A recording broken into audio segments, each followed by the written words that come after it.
Hey everyone, this is my Jamia and here I am to provide you a audiobook.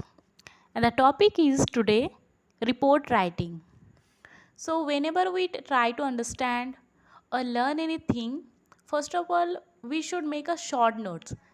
What happen जब हम बड़े बड़े notes को पढ़ लेते हैं और बहुत सारा पढ़ लेते हैं तो हम खुद ही डर जाते हैं कि हम कितना सारा पढ़ें और कितना याद करें। लेकिन हमारे पास जब पॉकेट साइज नोट उसके होते हैं तो हम उससे एक आइडिया भी मिल जाता है और बस शॉर्ट होता है उसके लिए हमारे माइंड में वो बैठ भी जाता है एक बार। तो सबसे पहले हम शुरुआत करते हैं इस छोटे से नोट्स से। तो इसके में हमने फ्लो चार्ट बना लिए है।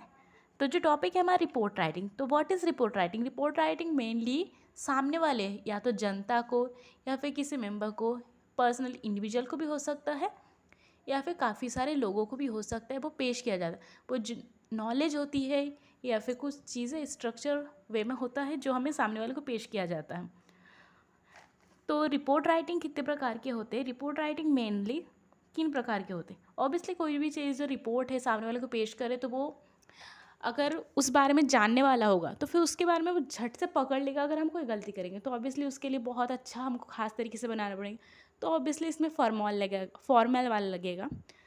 और नॉर्मली जो हम देखते हैं रिपोर्टर्स वगैरह बनाते हैं तो कई सारी चीज़ इन्फॉर्मेशन जो होता है वो इनफॉर्मल वे से भी होता है। कई सारे लोग हमारे पास इंटरव्यू लेने आते तो वो हर इंटरव्यू एकदम परफेक्ट नहीं होता, तो इन्फॉर्मेबल होता है। इसके अलावा भी और एक तरीका होता है एनालिटिकल। सो रिपोर्ट राइटिंग कितने टाइप्स के हैं? 3 types: formal, informal and analytical. And what are the things we should keep in mind when we try to make a good report writing? That is clarity is everywhere is necessary. If अगर आपको कोई चीज़ समझ में ही नहीं आएगा, जो language आपको आती है उसके अलावा के कुछ चीज़ें होंगी तो आपको वो डिज़ाइंस जैसे लगेंगे, वो आप देखेंगे एक सेकेंड के लिए लेकिन उसको आप झट से चले जाएंगे, वो आप नहीं पढ़ेंगे।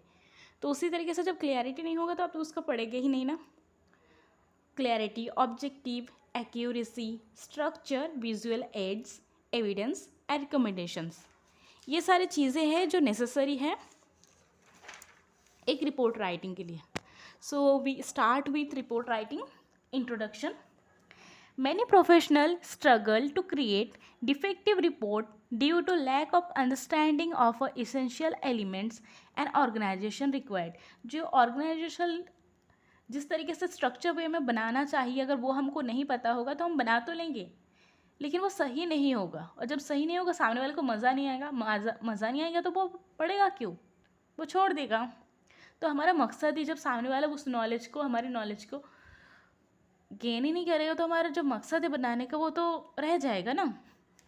This can be led to frustration and failure communicate key information to the audience. जो की इन्फॉर्मेशन हम ऑडियंस को पहुंचाना चाहते हैं वो पहुंचेगा ही नहीं अगर वो स्ट्रक्चर वे में अच्छे से तरीके से नहीं होगा। तो report writing refers to the process of creating a document that presents information in a clear, सबसे पहला चीज़ है क्लियर होना ही चाहिए, एंड कंसाइज मैनर। बहुत ही लंबा का कोई चीज़ होगा तो बहुत ज़्यादा जो पढ़ंतु है वो थोड़ा बहुत पढ़ लेंगे लेकिन बहुत ज़्यादा कंसाइज होने पर ज़्यादा कोई ध्यान देगा नहीं। अगर वो इंटरेस्टिंग होगा तो भी इंसान थोड़ा बहुत चला जाएगा लेकिन बहुत ज़्यादा कोई नहीं पढ़ेगा।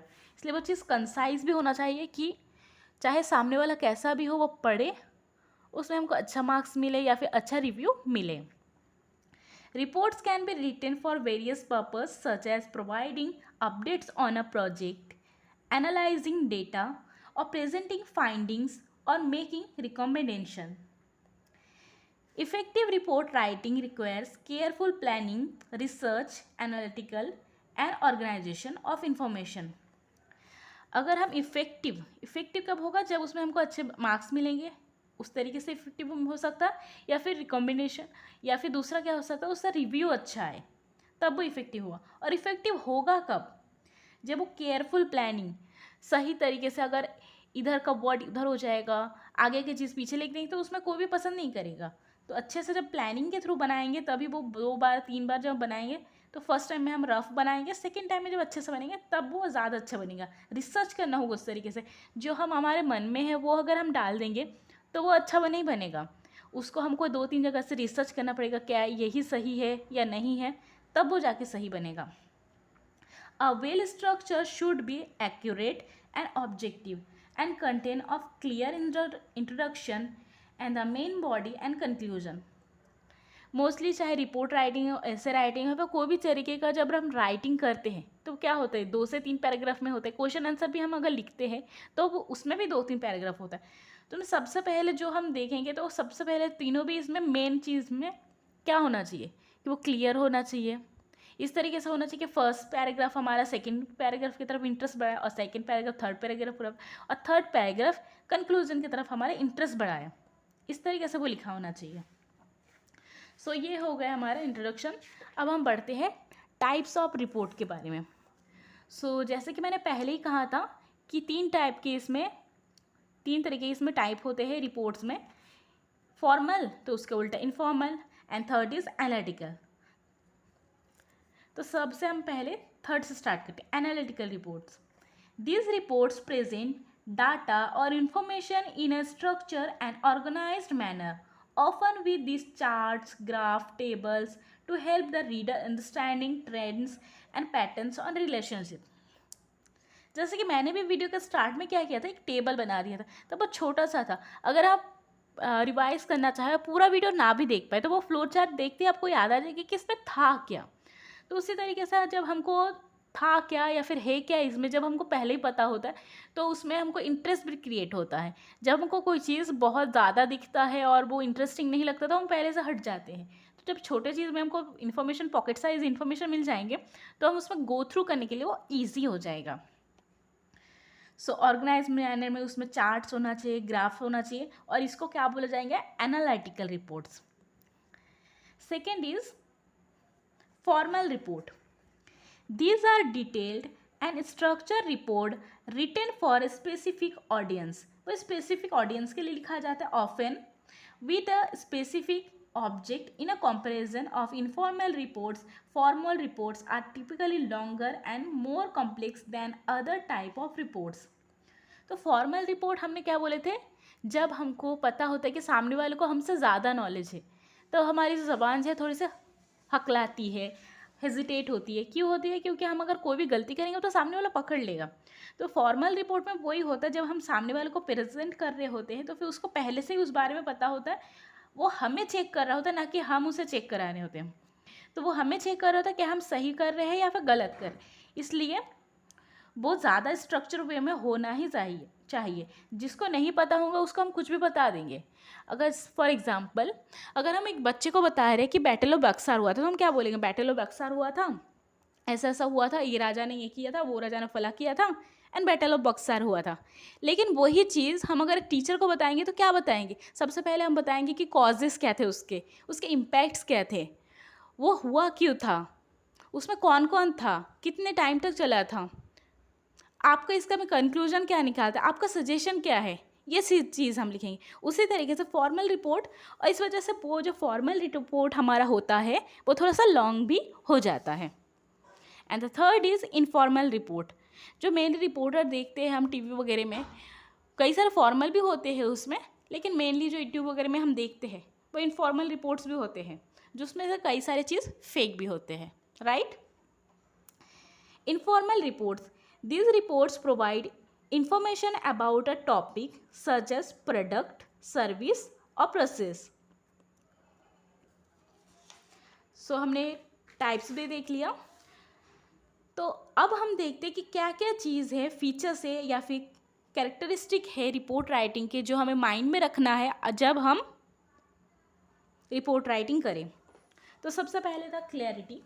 Report should be written in a clear and concise language, avoiding jargon. Jargon means too heavy word or technical terms that may be confusing to the readers. जो बड़े बड़े रिसर्चर होते हैं उसके बाद भी हम देखते हैं कि उनके जो राइटिंग्स होते हैं बहुत ज़्यादा टफ नहीं होते या फिर बहुत ज़्यादा अलग ही वर्ड नहीं होते। क्यों नहीं होते, क्योंकि अगर बहुत ज़्यादा टफ वर्ड अगर लिखेंगे तो नॉर्मल इंसान को समझ नहीं आएगा। जब समझ नहीं आएगा तो फिर वो पढ़ेगा क्यों, चाहे वो नॉर्मल इंसान को दिखा रहे हैं, हमारे टीचर्स को दिखा रहे हैं, फिर किसी को भी दिखा रहे।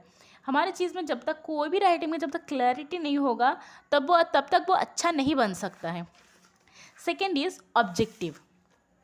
A person should be objective mean that it should free from bias and personal opinions. हमारा ऑब्जेक्टिव क्या होता है कि स्टिक टू द क्वेश्चन और स्टिक टू द टॉपिक होता है. इसमें जो रिपोर्ट राइटिंग में हमारा ऑब्जेक्टिव होता है, जो हम उसमें अपना मन का नहीं डाल सकते कि हमें ये अच्छा लगा नहीं है, ये ऐसा ही है. हमको उससे गो थ्रू करना चाहिए कि क्या वो सही है या नहीं है, वो क्रॉस चेक करना चाहिए. This is our objective in report writing. This is particularly important where preparing data or analysis. Third thing is accuracy. Report should be based on reliable sources and accurate data. Accuracy means में हमको ये बताया जा रहा है कि report writing हम जो कर रहे हैं वो सही होना चाहिए. वो सही किस तरीके से होगा कि हम उसको एक बार नहीं, दो बार, दो जगह से, तीन जगह से, तीन एक साइड से चेक करें कि वो सही है या नहीं है. Information should be verified and cross-checked, वही चीज़ इसमें बोला जा रहा है, to ensure that it is correct and up to date. अगर वो अप टू डेट नहीं होगा, जैसे हम कॉन्स्टिट्यूशन देखते हैं या फिर कई सारे बुक्स देखते हैं, उसमें क्या होता है, लैंग्वेज भी होता है हमारे इंग्लिश का, उसमें भी दिन भर दिन चेंजेस होते जाते हैं. हर चीज़ में चेंजमेंट होता है, अमेंडमेंट होता है, तो कुछ रिपील होता है. तो अगर हम अप टू डेट नहीं रहेंगे तो हम फॉल्स इन्फॉर्मेशन, वो एक तरीके से फॉल्स इन्फॉर्मेशन हो जाएंगे अगर हम अप टू डेट नहीं रहेंगे.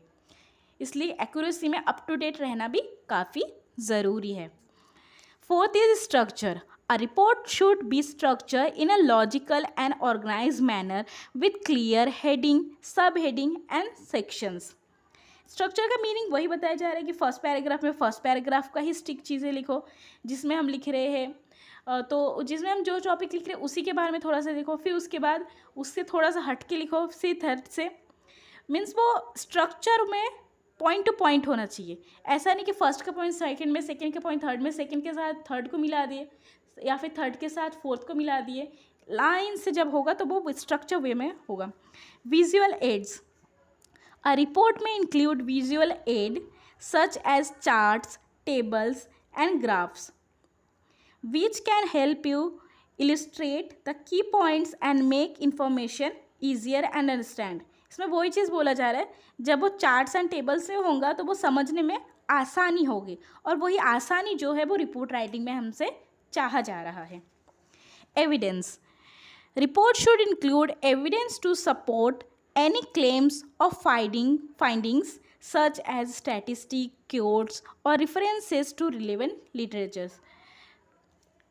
एविडेंस और एक्यूरेसी बहुत हद तक सेम है कि एविडेंस का मतलब इसमें यह है कि जो हम लिख रहे हैं उसका प्रूफ क्या है कि कहाँ से हमने लिखे, क्या वो रिलेवेंट सोर्स है, रिलेवेंट लिटरेचर है, या फिर ऐसा चीज़ है जिस पे हम विश्वास कर सकते हैं, तो उसी को एविडेंस यहाँ कहा जा रहा है.